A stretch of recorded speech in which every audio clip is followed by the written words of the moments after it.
Hey everyone, my name is Robin Mestdagh, Territory Manager for Schluter-Systems in the North Mountain states of Montana, Idaho, Eastern Washington, and Northern Wyoming. I'm speaking to you from my home in Helena, Montana, where I live, so greetings everyone from Big Sky Country. First of all, I'd like to say I know these are difficult and challenging times that we're all living in, every one of us.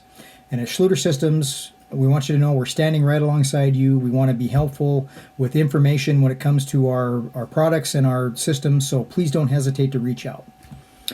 In the few moments we have today, I want to go over a detail that you're probably not that familiar with, and that is the use of Ditra-Heat underneath alternative floor coverings. So all the information I'm going to go over, and you're going to always want to refer to, is available in our Ditra-Heat Handbook. This is a hard copy form, as you can see here.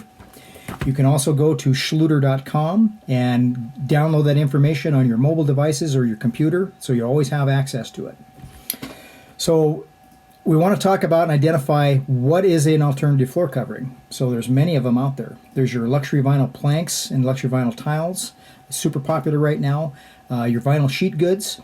A lot of times vinyl products are referred to as SPCs, or a stone plastic composite, or a WPC, which is a wood plastic composite. You have your engineered hardwoods, and you also have your laminates. A couple things I picked out. It's important, and you must verify with the manufacturer of that alternative floor covering that, first of all, they're okay with it going over electric radiant heat, and that their product can withstand temperatures of 85 degrees Fahrenheit or 29.5 degrees Celsius, and this is at a minimum. We all know that tile is a great conductor of heat.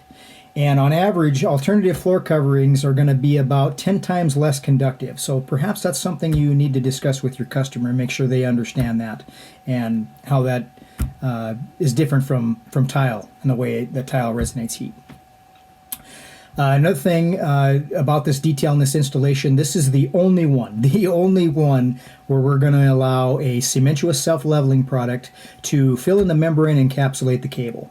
And you need to make sure that the self-leveler you're using is appropriate for installation with electric radiant heat. So please verify that.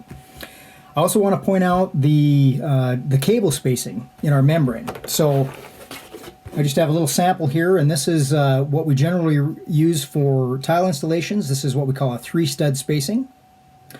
So for alternative floor coverings, we're going to do what's called a 3-2 alternating spacing, as you can see here. So that's going to increase the wattage, give us a little more heat output into that alternative floor covering.